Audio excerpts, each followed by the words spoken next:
दोस्तों, भारत का presidential election जितना जटिल या जितना सस्पेंस भरा होगा, इतना आज तक पहले कभी नहीं हुआ। आपकी जानकारी के लिए बता दूं, इलेक्शन का रिजल्ट आ गया है मित्रों। सीपी राधाकृष्णन वाइस प्रेसिडेंट घोषित कर दिए गए हैं। 452 वोट मिले उनको अगेंस्ट 300 वोट जो Shri B Sudarshan Reddy, justice B Sudarshan Reddy को मिला है। मित्रों, आपकी जानकारी के लिए बता दूं कि सीपी राधाकृष्णन एक सीजन्ड पॉलिटिशियन है, संघ से जुड़े रहे हैं, मेंबर ऑफ पार्लियामेंट भी थे। इसके अलावा 4 प्रदेशों के गवर्नर रहे। पहला झारखंड, दूसरा पौंडीचेरी एंड तेलंगाना, और दूसरा तीसरा मैंने बताया आपको, और चौथा मुंबई। मित्रों, इसके अलावा वो क्वायर बोर्ड के भी मेंबर रहे हैं और बीजेपी में उनकी अच्छी खासी शाख है, इज्जत है, पॉलिटिकल एक्टिविटीज में करियर दिया। और बीजेपी के कैंडिडेट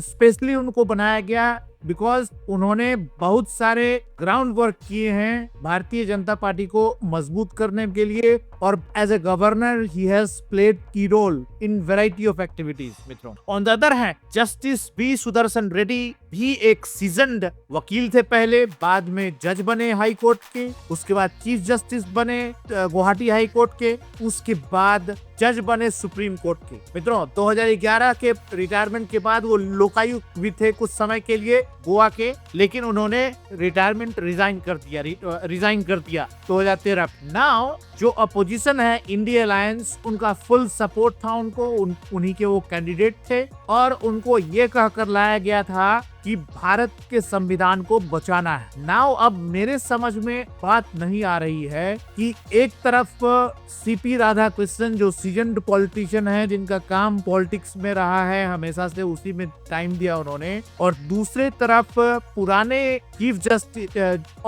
जस्टिस हाई कोर्ट के और सुप्रीम कोर्ट के जज जस्टिस रेड्डी को आप वाइस प्रेसिडेंट बना रहे हो। कुछ दिन पहले जिस तरीके से वाइस प्रेसिडेंट लगातार धनखड़ जिस तरीके से लगातार जुडिशरी पर हमला कर रहे थे और जुडिशरी को एक तरह से समझिए डिसिप्लिन करने का कोशिश कर रहे थे कि भाई तुम ओवर रीच कर रहे हो लेजिस्लेचर के एरिया में, और दूसरे तरफ इंडिया अलायंस के तरफ से सुप्रीम कोर्ट के जज को लाया जाता है और वो वाइस प्रेसिडेंट बनते, तो आपको क्या लगता है वो डिसिप्लिन नहीं करते सुप्रीम कोर्ट को? एक तरफ आप अपोजिशन के तौर पर बीजेपी को घेर रहे हो कि आप जुडिशरी पे हमला कर रहे हो, उसके ऑटोनॉमी में इंटरफेयर कर रहे हो, और दूसरे तरफ आप रिटायर्ड जज को वाइस प्रेसिडेंट का कैंडिडेट बना रहे हो, एंड वो कैंडिडेट जो सजा पाया हुआ इंसान है, पॉलिटिशियन है, लालू प्रसाद जी, उसके सामने में हाथ जोड़कर खड़ा है। कैसी विडंबना है भारत के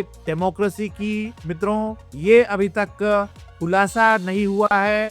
आप इस पर कमेंट देंगे तो ज्यादा बेहतर होगा। मैं ये आप पे छोड़ता हूँ ये मुद्दा। बट जो सबसे इम्पोर्टेंट मुद्दा है मित्रों, कि किस तरीके से पावर में आने के लिए दोनों BJP as well as India alliance जिस तरीके से सांप और नेवले का खेल खेल रही थी, वो खेल खत्म। अब वीपी धनखड़ के रिप्लेसमेंट नहीं बोलेंगे, रादर उनके टेन्योर खत्म होने के बाद, उनकी रिजिग्नेशन के बाद जो इलेक्ट होके नए वाइस प्रेसिडेंट बने हैं सीपी राधाकृष्णन, उनसे उम्मीद की जाती है एनडीए के तरफ से कि वे एनडीए की पक्ष को ध्यान में रखते हुए सारे कार्य करेंगे। और जिस तरीके से श्री धनखड़ को एग्जिट किया गया था, बिकॉज धनखड़ एक तरह से समझिए उनके लिए एक रिवेल होते जा रहे थे, वो सब्स्टिट्यूट अब स्टेबल रहे। On the other hand opposition जो है इलेक्शन हारने के बाद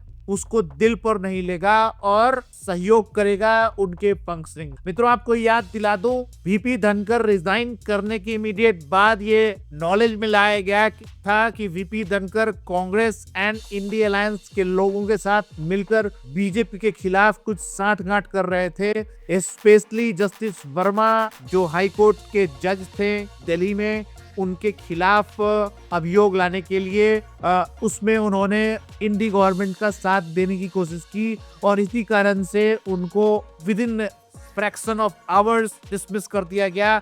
या फोर्स किया गया कि आप रिजाइन कर दो। ऑन द अदर हैंड यही इंडी गवर्नमेंट इंडी पार्टीज ने मिलकर जब वीपी धनखड़ वाइस प्रेसिडेंट बने थे तो उनके खिलाफ अभियोग लाया गया था इन्हीं के द्वारा।